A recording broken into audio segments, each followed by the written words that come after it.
बिस्मिल्लाहिर्रहमानिर्रहीम अस्सलामु अलैकुम। एक नई वीडियो सां गॾु अवांजो पंहिंजो मेज़बान कादिर बख्श कल्होड़ो अवां जे ख़िदमतुनि में हाज़िर आहे। दोस्तो, हज़रत दाऊद अलैहिस्सलाम जे वक़्त में हिकु शख़्स रोज़ानो दरगाह इलाहीअ मां हीअ दुआ घुरंदो हो त या ख़ुदा, मूंखे महिनत करण खां सवाइ रोज़ी ऐं रिज़्क़ अता कर। तो मूंखे तमामु सुस्त ऐं हीणो ठोंशे वहीणो करे पैदा कयो आहे, तंहिं करे मूंखे रोज़ी बि बिना कमाइण जे ॾे। छाकाणि त जहिड़ीअ तरह ज़ख़्मी पुठीअ वारे घोड़े या गॾह ते बार ढोइणु वाजिबु नाहे, तहिड़ीअ तरह मूंखे बि तकलीफ़ ॾियणु मुनासिबु नाहे। मां बि थधी छांव में तुंहिंजे अहसान ऐं करम सां पलियो आहियां। जहिड़ीअ तरह ॿियनि सुस्त इंसाननि लाइ रोज़ी बिना महिनत मुहैया करीं थो, तहिड़ीअ तरह मुंहिंजे लाइ बि कर। पेरनि वारो त पंधु करे पोरियो करे पेट पाले सघे थो, पर जंहिंखे पेर ई न आहिनि उन्हीअ खे त तुंहिंजो ई आसरो आहे। जहिड़ीअ तरह मासूम ॿारु जंहिंखे रोज़ी कमाइण जे लाइ का ताक़त नाहे, मगर हुन जी माउ जे खीर खे संदसि रोज़ीअ जो ज़रियो बणाई थो,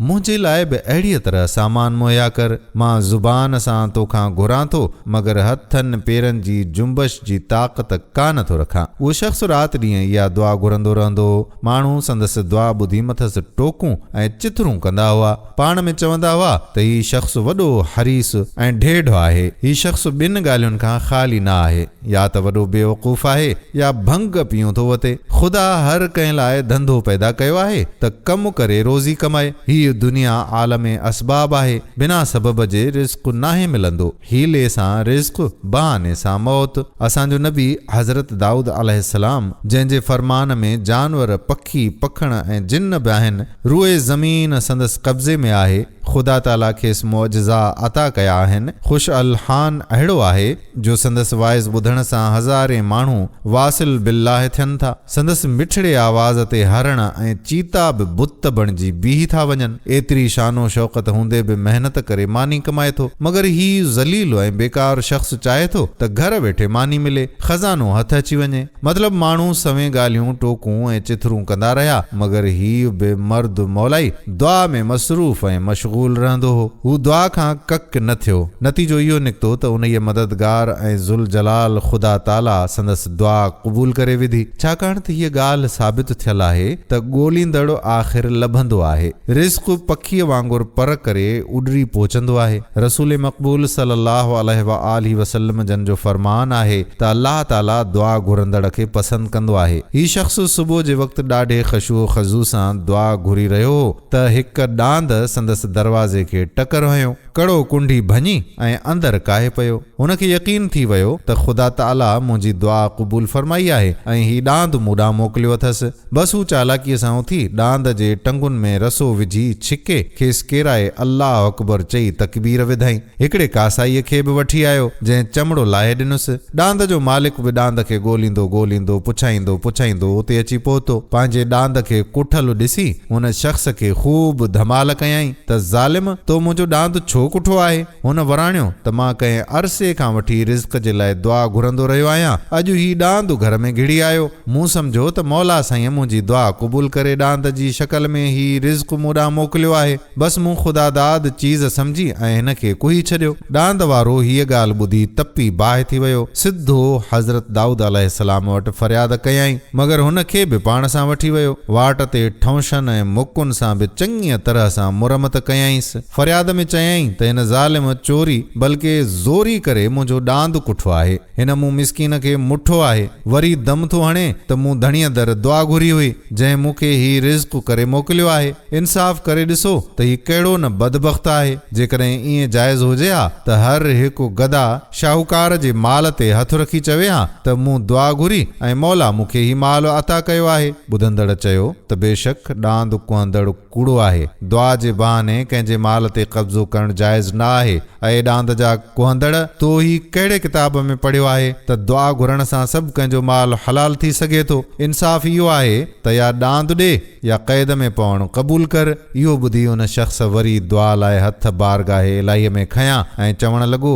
त या इलाही, तूं ई ॼाणी थो त मूं कहिड़ी न ख़ुशू ख़ुज़ू सां दुआ घुरी हुई। दुआ घुरण जो ख़्याल बि तो ई मुंहिंजे दिलि में विधो। मां फज़ूल दुआऊं न घुरियूं आहिनि। हज़रत यूसुफ अलैहिस्सलाम खे जहिड़ीअ तरह चाह ऐं ज़िंदान में पंहिंजे ख़्वाब जी सदाक़त जो यकीन हो त हू हिकु ॾींहुं ज़रूरु तख़्त ते जलवा अफ़रोज़ थींदो, अहिड़ीअ तरह मूंखे यकीन हो त मुंहिंजी दुआ क़बूल पवंदी। मूं उन्हीअ आधार ते ॾांद खे कुठो, जेकॾहिं हू मुंहिंजे लाइ हलाल न हुजे हा त छो अंदरि काहे अचे हा। मूंखे मुंहिंजी दुआ मस्त कयो। ही मुदई मूंखे तुंहिंजो नाफ़रमान बंदो ॼाणे इब्लीस वांगियां जंग करे रहियो आहे, मूंखे हलाक ऐं तंग करे रहियो आहे। आख़िरकार दाही ऐं जवाबदार हज़रत दाऊद अलैहिस्सलाम जे साम्हूं थिया। हज़रत दाऊद अलैहिस्सलाम खे बि हिन शख़्स इहो जवाबु ॾिनो त मूं दुआ घुरी, ॾांद मुंहिंजे घर आयो, मूं हुनखे ख़ुदा जे तरफ़ां मोकिलियल इनायत ॼाणे कुही छॾियो। उन ते हज़रत दाऊद अलैहिस्सलाम बि चयसि त हीउ तुंहिंजो ख़्वाबु आहे ना सवाब, तूं को बि पेश नथो करीं दलील, तंहिं करे आहीं ज़लील। शरीयत ज़ाहिर ते आहे, न हीउ ॾांद तो ख़रीद कयो न बतौर विरासत तोखे मिलियो आहे, तंहिं करे तूं हिन जो हक़दार न आहीं। तंहिं करे हीउ फ़ैसिलो आहे त अजायो वधीक वात न हण, ॾांद या ॾांद जी रक़म हिन खे भरे ॾे, हक़ ईअं ई आहे। हीउ हुकुम ॿुधी हुन चयो त या नबीउल्लाह, तव्हां बि इहा ई ॻाल्हि था कयो जा ॿिया करे रहिया आहिनि। एतिरो चई हू वरी दुआ घुरण में मशग़ूल थी वियो। चवे, या इलाही, तूं ई मुंहिंजे दिलि जो दर्द ॼाणणहार आहीं, जा रोशनी तो मुंहिंजे दिलि में पैदा कई आहे। हज़रत दाऊद अलैहिस्सलाम जे दिलि में बि उहा ई रोशनी विझ ऐं खेसि हक़ीक़त खां वाक़िफ़ कर। इन्हीअ खां पोइ हुन जे दिलि मां अहिड़ी आह निकिती जंहिं हज़रत दाऊद अलैहिस्सलाम जी दिलि ते वॾो असरु विधो। हज़रत दाऊद अलैहिस्सलाम चयो त अए दावा कंदड़, थोरो तर्स, मूंखे ॿीहर गौर करण जो मौक़ो ॾे, तकड़ न कर। आउं आलमुल ग़ैब अल्लाह खां नमाज़ ऐं दुआ बाद हुकुम हासिल करे फ़ैसिलो ॾींदुसि। एतिरो चई हज़रत दाऊद अलैहिस्सलाम इबादत में मसरूफ़ थिया। अहिड़ो त इबादत में ग़रक़ रहिया जो दुनिया जी ख़बर ई कान रहनि। आख़िर हिकु शख़्स संदसि दामन खे छिके संदसि ध्यानु फ़ैसिले ॾांहुं छिकायो। पाण ॿीहर ख़िलवत में आया, दरवाज़ो बंदि करे दुआ घुरी त या इलाही, तूं ई ख़बीर आहीं, मूंखे हिन फ़ैसिले जी हक़ीक़त हाल खां वाक़िफ़ कर। तंहिं ते ख़ुदा ताला जे तरफ़ां खेनि इतला मिलियो। पाण ॿिए ॾींहुं दरबार मुनक़िद कयऊं। मुदई वरी मुदा अलैह खे मुख़ातिब थी ऐं ताना तुनका हणण लॻो। वरी हज़रत दाऊद अलैहिस्सलाम खे मुख़ातिब थी चवण लॻो त अए नबी, ईअं कीअं थींदो जो मुंहिंजी मिल्कियत यानी ॾांद ख़ुदा हिन खे ॾींदो। हज़रत दाऊद अलैहिस्सलाम चयोसि त हितां ख़ामोश हिकदमि हलियो वञ, ॾांद जी दावा न कर, दिलि में को ख़ुदा जो ख़ौफ़ धर। जंहिं सूरत में ख़ुदा तुंहिंजी अॼु ताईं पर्दापोशी कई आहे, तंहिं सूरत में तूं पाण खे ख़्वार न कर। बेवकूफ़ दाही हीअ ॻाल्हि ॿुधी शोर मचाइण लॻो त हीउ कहिड़ो इंसाफ़ आहे? छा हाणे वरी नई शरीयत नाफ़िज़ थी चुकी आहे छा? तव्हांजे इंसाफ़ जी शोहरत त ज़मीन ऐं आसमान ताईं पहुतल आहे, मगर मूंसां त ॾिठो वाइठो ज़ुल्म करे रहिया आहियो। मतिलब त ॾाढी बकवास कंदो रहियो। इहो ॿुधी हज़रत दाऊद अलैहिस्सलाम चयोसि त हाणे ही हुकुम अथई त तूं पंहिंजी सॼी मिल्कियत हिन जे हवाले कर, वरना तुंहिंजो सॼो पोल पधरो कयो वेंदो। इहो हुकुम ॿुधी वेतर दाऊं करण लॻो, जंहिंखां आसमान ॾरण लॻो ऐं निहायत ई बेअदबीअ वारे लफ़्ज़नि में हज़रत दाऊद अलैहिस्सलाम सां ॻाल्हाइण लॻो। हज़रत दाऊद अलैहिस्सलाम हुन ते चयुसि त अए नादान, गॾह तुंहिंजी क़िस्मत में इहो आहे त तुंहिंजो पर्दो फाश थिए ऐं तूं ख़ल्क़े ख़ुदा में ख्वार ऐं ख़राब थी, लिहाज़ा तुंहिंजो ज़ुल्म बतदरीज ज़ाहिर थी रहियो आहे। तूं वॾो नालाइक़ आहीं ऐं इन्हीअ जे लाइक़ु आहीं त तोखे मिल्कियत मां हिकु कख बि न ॾिजे, तोखे ख़ल्क़त में ख्वार कजे। इहो ॿुधी हू वेतर वावेला मचाइण लॻो। हज़रत दाऊद अलैहिस्सलाम जो गुस्सो तेज़ थियण लॻो ऐं चयाईंसि त तुंहिंजी जान बचे त उन्हीअ में ख़ैर ॼाण, तूं पंहिंजो अहलो अयाल बि हिन जे हवाले कर, वञ, मूं तुंहिंजी ज़ाल ऐं औलाद खे हिन जी ग़ुलामीअ में ॾिनो। इहो हुकुम ॿुधी हू मुंहुं मथो पिटण लॻो ऐं करम कुटण लॻो। जीअं त ज़ालिम जी सुञाणप ॾुखी थींदी आहे, आम माण्हू जे हक़ीक़त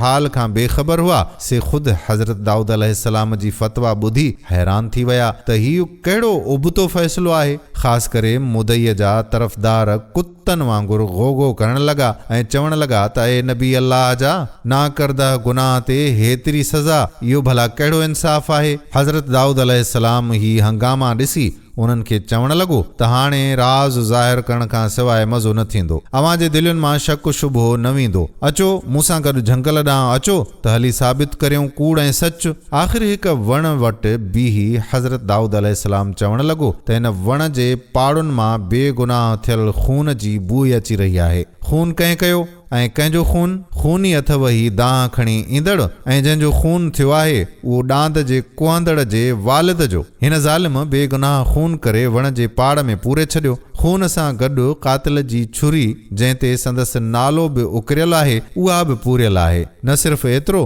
पर हिन जे समूरे माल मता ते क़ाबिज़ बि थी वेठो। हिन ज़ालिम एतिरो बि न कयो जो हिन जे यतीम पुट ते रहम जो हथु धरे हा ऐं संदसि परवरिश करे हा। ख़ुदा ताला हिन जी हेतिरे ताईं पर्दापोशी कई मगर हिन मलाऊन पाण खे ख़्वार कयो। जेकॾहिं डांद सहाए हा ऐं मुंहिंजो चयो न मोटाए हा त एतिरो बदनाम न थिए हा। पाण बर वक़्तु हिन छोकिरे जे पीउ जो ग़ुलाम हो ऐं कई डांद ऐं उठ अॼु ताईं हिननि जा हज़म कया हुआईं। छा थिया जे हिकु डांद सहाए हा। हिन जी बीबी इन मक़तूल जी बानी आहे, लिहाज़ा समूरो औलाद ऐं हिन जी ज़ाल बि मुदा अलह जी मिल्कियत आहे। एतिरो चई वण खोटाए वियो जितां लाश निकितो जंहिंसां गॾु छुरी बि पूरियल हुई जंहिं ते मुदईअ जो नालो बि लिखियो पियो हो। अहिड़ो हाल ॾिसी सभई नादिम थियण लॻा ऐं हज़रत दाऊद अलैहिस्सलाम खां मुआफ़ी घुरण लॻा। हज़रत दाऊद अलैहिस्सलाम वण खे हुकुम कयो त जा हक़ीक़त तोखे मालूम आहे सा बयान कर। उन वक़्तु ख़ुदा ताला जी कुदरत सां वण जे टारियुनि मां सख़्तु आवाज़ आयो त अए नबी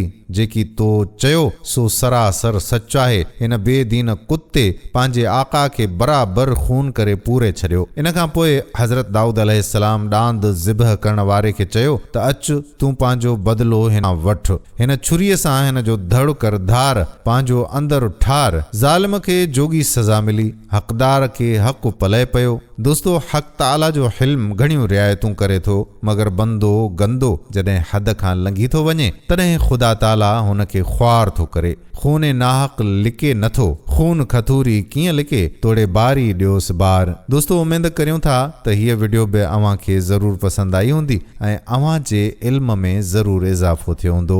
आख़िर में अव्हां सभिनी खे गुज़ारिश आहे त हिन वीडियो खे पंहिंजे दोस्तनि यारनि सां शेयर बि ज़रूरु कजो ऐं उन्हनि खे मेंशन बि करियो। ईंदड़ वीडियो ताईं पंहिंजे मेज़बान कादिर बख़्श कल्होड़े खे ॾियो मोकल। अल्लाह वाही।